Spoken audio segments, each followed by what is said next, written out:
You bought a TRICO Silicone Ceramic wiper blade. Now what? This video will show you how to properly install the TRICO Silicone Ceramic wiper blade onto a 17mm side pin arm.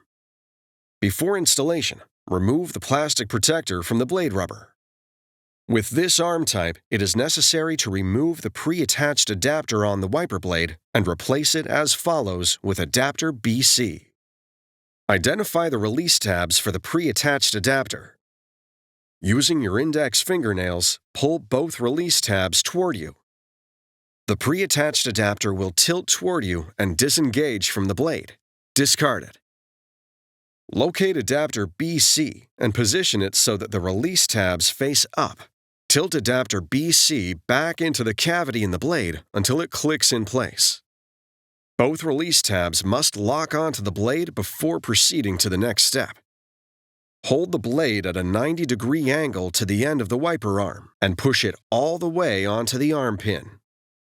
Rotate the blade until the tab on the top of the arm straddles the top of the blade. The wiper blade will lock onto the arm where indicated. Before use, be sure the wiper blade is locked onto the wiper arm. It's that easy. Now you're ready for the road ahead.